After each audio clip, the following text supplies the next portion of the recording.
Bismillahirrahmanirrahim. Assalamualaikum warahmatullahi wabarakatuh dan salam semangat teman-teman sekalian. Jumpa lagi bersama saya Ivan. Oke, pada video kali ini saya akan berbagi lebih tepatnya pengalaman terkait tentang seleksi calon pegawai negeri sipil yang sempat saya alami pada tahun pengadaan 2019. Oke. Nah, alhamdulillah sebentar lagi, pemerintah akan membuka pendaftaran mengenai seleksi CPNS pada tahun ini. Kita biasanya para pejuang NIP itu, dia dibatasi dengan waktu, oke? Di mana kita hanya diberikan waktu yang sangat singkat, kurang lebih 1 atau 2 bulan, untuk mempersiapkan semua dalam hal ini pemantapan materi-materi SKD yang terdiri atas TIU, TWK, dan TKP. Oke, dan menurut saya waktu 2 bulan itu sangat sedikit untuk mempersiapkan seleksi CPNS-nya, tes seleksi CPNS-nya. Oleh karena itu, apabila kita memang niat untuk mengikuti tes ini, berarti kita sudah mempersiapkan jauh-jauh hari sebelum pemerintah mengumumkan bahwa akan ada seleksi penerimaan calon pegawai negeri sipil. Oke. Nah, tetapi mayoritas orang, bahkan saya itu mempersiapkannya kurang lebih eh, 2 atau 3 bulan, yang dimana itu masih terbilang sangat cepat atau persiapan yang saya lakukan itu kurang begitu mantap untuk menghadapi tes seleksi CPNS. Oke, dalam mempersiapkan tes tersebut atau menjalankan tes tersebut, terdapat beberapa kendala yang sempat saya rasakan. Oke, yang pertama itu jelas yang saya ungkapkan tadi, waktu yang mepet. Oke, saya diberikan waktu yang sangat singkat, 2 atau 3 bulan untuk menghadapi tes seleksi CPNS pada tahun 2019 yang lalu. Oke, yang kedua itu adanya materi yang banyak. Nah, seperti kita ketahui bahwa untuk tes SKD-nya itu dia terbagi atas 3 subtes utama, yakni TWK, TIU, dan TKP, yang dimana untuk materi TWK saja itu sangat-sangat banyak, mulai dari perundang-undangan, kemudian nasionalisme, dan lain sebagainya. Belum lagi masuk ke TIU, oke? Terus ada juga TKP. Beruntungnya, saya itu merupakan lulusan dari IPA. Oleh karenanya, saya merasa diunggulkan pada saat subtes pada bagian TIU. Oke, karena mostly anak-anak IPA itu dia paling sering yang bertemu dengan yang namanya hitung-hitungan. Otomatis kalau masalah hitung cepat, perhitungan dasar, dan lain sebagainya, maka anak-anak IPA itu tentunya akan merasa lebih diunggulkan. Berbeda mungkin untuk anak-anak yang lain, mungkin dia lebih unggul di TWK, tetapi dia merasa kurang pede untuk menjawab soal-soal bagian TIU. Nah, untuk tes SKD ini, ya, kita tidak dites berdasarkan peminatan kita, mohon maaf ya. Apakah kita termasuk anak IPA atau anak IPS? Yang penting kita harus lulus ke 3 masing-masing subtesnya dengan nilai ambang batas tertentu.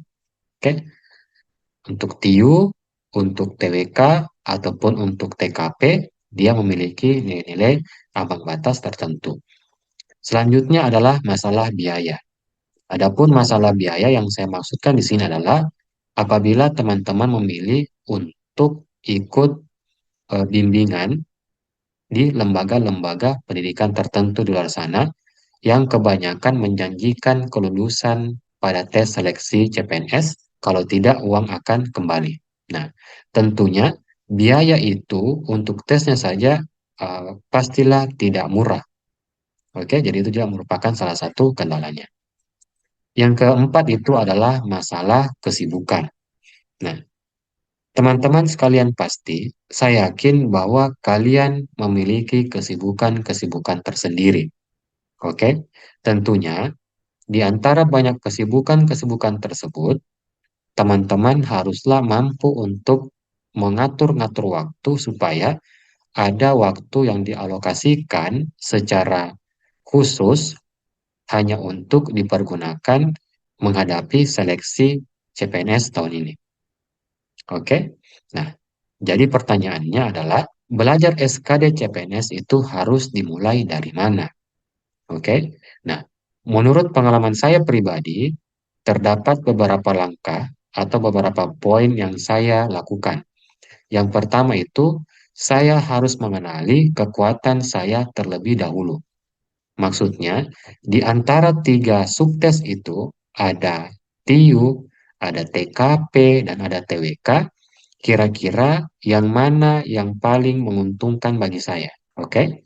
Nah, setelah teman-teman mengetahui, oh saya kuatnya di TWK, oh saya kuatnya di TKP, atau bahkan saya kuatnya di TIU. Nah, berarti langkah selanjutnya adalah teman-teman haruslah kuasai dari subtes yang kalian jagokan. Oke. Dalam artian apa? Jika teman-teman jago di TIU, berarti teman-teman harus kuasai TIU itu lebih baik. Oke?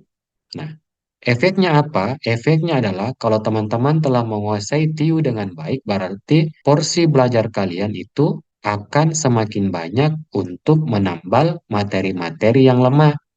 Seperti misalkan saya alhamdulillah merasa pede di TIU pada saat itu. Oleh karenanya, saya tidak terlalu belajar pol-polan terkait tentang materi TIU, tetapi saya mengalokasikan waktu saya ke dua subtes yang lain, yakni TWK dan TKP. Kebetulan untuk kasus saya pribadi, saya itu merasa sangat lemah di TWK, tes wawasan kebangsaan. Oleh karenanya, saya banyak mengambil porsi belajar untuk memantapkan materi-materi terkait tentang TWK. Lalu itu saya masuk ke TKP dan untuk TIU sendiri itu saya cuma mereview. Saya cuma mereview, baca-baca sekilas hanya untuk melakukan refreshment ataupun penguatan. Ya. Saya ambil contoh kasus ya. Kan ada tiga subtes, ada TWK, ada TIU, dan ada TKP. Kalau saya presentasikan, untuk TWK itu saya merasa yakin bahwa saya hanya bisa kuasai sekitar 55% dari materi yang diujikan. Untuk TIU itu 80%, sedangkan untuk TKP itu adalah sekitar 90%. Nah, terus untuk TKP ini adalah dalam artian saya paling tidak bisa menjawab soal-soal TKP yang memiliki poin 4 sebanyak 90%. Ya, tidak mesti 5, tapi paling tidak saya bisa menjawab soal-soal TKP itu dengan poin 4 itu lebih banyak dibandingkan yang poinnya 5, apalagi 3, 2, 1 hingga 0. Oke? Nah, dari data ini, maka jelas terlihat bahwa saya harus mengatur porsi yang lebih banyak lagi, mau tidak mau untuk mempelajari tentang TWK. Oke? Caranya bagaimana nanti akan saya jelaskan pada set-set selanjutnya. Kemudian, kita ambil kasus TIU. Oke, kebanyakan orang-orang itu dia lemah di masalah TIU. Nah, di TIU itu atau tes intelijensia umum dia akan terbagi atas beberapa tes-tes lagi, kategori tes. Yang pertama itu verbal. Nah, verbal ini ada analogi, ada silogisme, dan ada analitis. Untuk kasus saya pribadi itu, untuk analogi, saya merasa yakin saya bisa mengerjakan dengan benar sebesar 95%. Oke? Jadi soal analogi itu dia kayak pencocok-cocokan itu, analogi, menganalogikan sesuatu. Misalkan pesawat itu terbang, maka beca apa? Seperti itu. Untuk silogisme, ya, itu saya yakin juga bisa menjawab 90 95% itu jawaban dengan benar. Tetapi saya merasa ragu-ragu tentang analitis. Oke, kenapa? Karena di analitis itu, untuk kasus saya pribadi, saya merasa kesulitan dalam mengolah data dengan waktu yang cepat. Nah, kan kalau kita tes CPNS itu, kita bertarung dengan waktu. Nah, sementara di analitis ini, kita diberikan soal cerita, kemudian kita menganalisis situasi dan kondisi yang ada. Sementara untuk per soal itu, kalau kita hitung-hitung, kita hanya butuh sekitar 52 detik per soal untuk menjawab. Nah, oleh karenanya, apa yang saya lakukan? Yang saya lakukan adalah saya hanya cukup membaca soal-soal secara sekilas terkait tentang analogi dan silogisme, refreshment, sedangkan untuk analitis saya menyempatkan waktu tersendiri untuk mengerjakan soal secara mendalam. Oke, jadi saya kerjakan secara tepat dan cepat. Kenapa? Karena kita hanya diberikan waktu sekitar 54,5 detik untuk menyelesaikan satu soal di antara 110 soal CPNS. Oke. Nah, untuk yang numerik, ada berhitung, ada deret angka, kemudian ada juga perbandingan kuantitatif, lalu soal cerita. Nah, karena saya notabene anak IPA, maka untuk numerik ini terkait tentang berhitung cepat itu, saya eh, meyakinkan diri saya bisa mengerjakan 70% jawaban dengan benar. Oke, kenapa? Karena saya termasuk generasi yang dimana sangat mengandalkan kalkulator. Sedangkan pada saat kita tes nanti, kita diharamkan untuk menggunakan alat bantu apapun. Oleh karenanya, saya betul-betul kembali belajar berhitung, kembali ke SMP, terkait tentang bagaimana melakukan teknik pembagian, teknik perkalian, serta beberapa sifat-sifat matematik yang lain, hanya untuk membuat tangan saya dan otak saya itu bisa bekerja secara cepat dan efisien. Oke. Kemudian untuk deret angka, nah deret angka ini, alhamdulillah, untuk deret angka saya bisa mengerjakan 90% jawaban itu dengan benar. Kemudian untuk perbandingan kuantitatif itu juga sama, karena ini terbilang mudah menurut saya pribadi, dan juga soal cerita itu nilainya sama kayak berhitung. Kenapa? Karena untuk soal cerita, lagi-lagi kita diberikan soal yang panjang, tetapi kita diberikan waktu yang sedikit. Oke? Intinya adalah secara psikologis itu saya tidak terlalu bisa lebih tepatnya apabila menyelesaikan suatu permasalahan hitung-hitungan itu dalam waktu yang singkat, relatif sangat singkat. Oke, jadi saya butuh waktu. Oleh karenanya saya betul-betul struggle dan berjuang mati-matian untuk memperkuat bagian berhitung manual dan mengerjakan soal-soal cerita.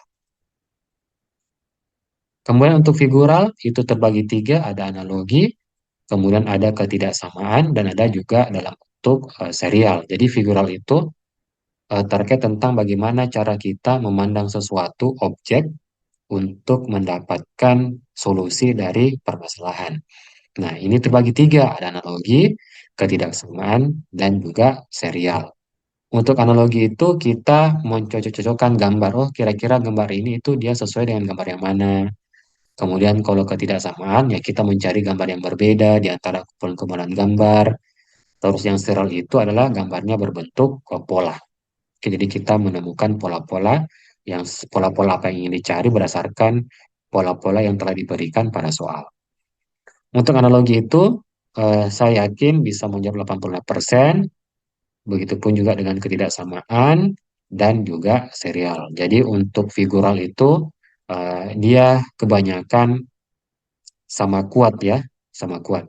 Sehingga berdasarkan penjelasan-penjelasan yang telah saya berikan tadi, maka saya akan lebih memfokuskan terkait tentang dua materi saja. Apa itu? Kita kembali ke sini yang numerik. Jadi saya hanya akan memperkuat berhitung dan soal cerita.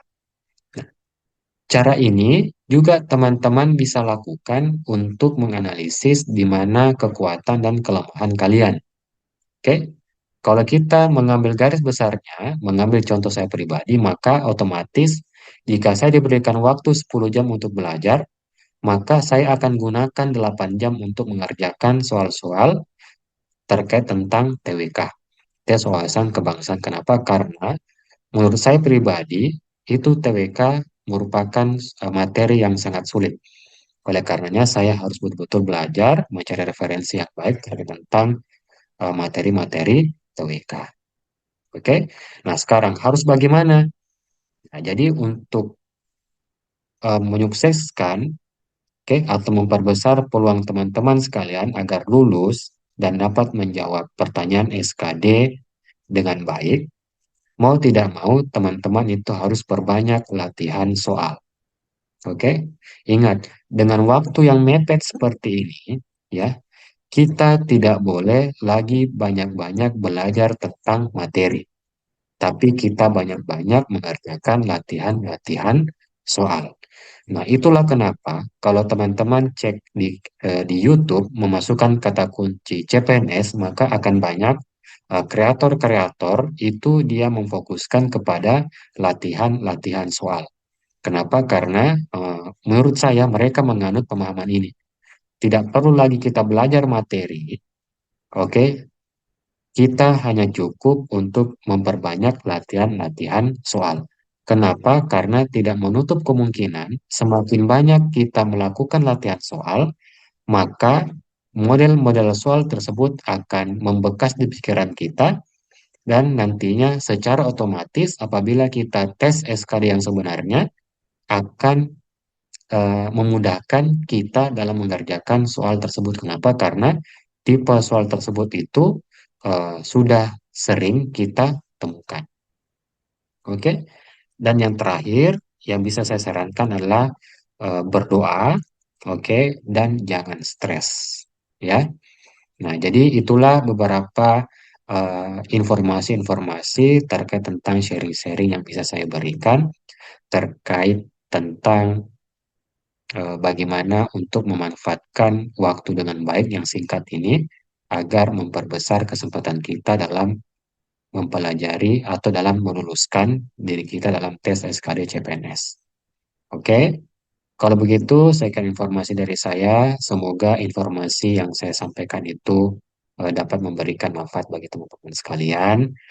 Oke, kalau begitu sekian dari saya. Silakan teman-teman, kalau teman-teman punya cerita, punya masalah, silakan komen di bawah. Kita akan diskusikan sama-sama. Oke, sekian dari saya. Assalamualaikum warahmatullahi wabarakatuh.